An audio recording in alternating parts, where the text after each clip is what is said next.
ഞാൻ UAE വന്നിട്ട് ഏകദേശം 1 മാസം തികയാണ് കേട്ടോ. എത്ര പെട്ടെന്നല്ലേ ദിവസങ്ങളൊക്കെ പോകുന്നത്. ഞങ്ങളുടെ UAEയിലേക്കുള്ള വരവൊന്നും ഒട്ടും തന്നെ പ്രീ പ്ലാൻഡ് അല്ലായിരുന്നു കേട്ടോ. ചില സാങ്കേതിക കാരണങ്ങളാൽ പെട്ടെന്നുണ്ടായ തീരുമാനത്തിൻ്റെ പുറത്താണ് വന്നത്. അതല്ലേലും അങ്ങനെയാണല്ലേ, ദൈവത്തിന് എപ്പോഴും മറ്റൊരു പ്ലാൻ ഉണ്ടാകും. അങ്ങനെ പെട്ടെന്നുണ്ടായ തീരുമാനമായതുകൊണ്ടും എൻ്റെ കെട്ടിയോൻ ജോലി ചെയ്യുന്നത് ദുബായിലായതുകൊണ്ടും ബഡ്ജറ്റിൽ താമസ സൗകര്യം നോക്കി ഷാർജ ഭാഗത്ത് വരുന്നത് അത്യാവശ്യം പാടുള്ള പണിയായിരുന്നു.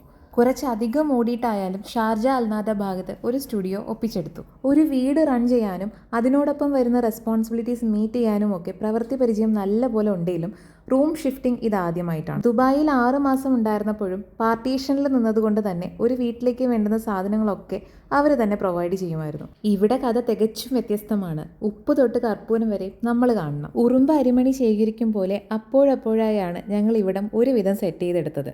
അപ്പോഴേക്കും ഞങ്ങൾക്ക് ഒരു കാര്യം മനസ്സിലായിരുന്നു, മറ്റൊരിടത്ത് പോയി ജീവിതം പടുത്തുയർത്തുന്നത് അത്ര എളുപ്പമല്ല എന്ന്. ബഡ്ജറ്റിൽ ഒതുക്കി നമുക്ക് ആവശ്യമായ സാധനങ്ങളൊക്കെ എത്തിച്ച് നമ്മുടെ ഒരു കുഞ്ഞിടം പണിതെടുത്തു. ഇനിയും ഒരുപാട് കാര്യങ്ങൾ ചെയ്തു തീർക്കാൻ ബാക്കിയുണ്ട്. എന്നിരുന്നാലും നമ്മൾ 3 പേരുമായി ഇവിടെ ഈ ഇടത്തിൽ സന്തോഷത്തോടെയും സമാധാനത്തോടെയും ചിലവിടുന്ന ഓരോ മൊമെൻറ്റ്സും നമ്മുടെ ജീവിതത്തിലെ ബ്യൂട്ടിഫുൾ മെമ്മറീസാണ്. സത്യത്തിൽ ഈ നിമിഷത്തിൽ ഞാൻ ഓർത്തു പോകുന്നത് എന്നെ ഇവിടെ എത്തിക്കാൻ, ഈ സന്തോഷങ്ങളൊക്കെ അനുഭവിക്കാൻ അവസരം ഒരുക്കി തന്നവരെയാണ്. ജീവിതത്തിലെ ചില തീരുമാനങ്ങൾ നമ്മുടെ ജീവിതം തന്നെ മാറ്റി എഴുതും. അങ്ങനെ ഒരു തീരുമാനത്തിലെത്താൻ സഹായിച്ചവരോട് കടപ്പാട് മാത്രം.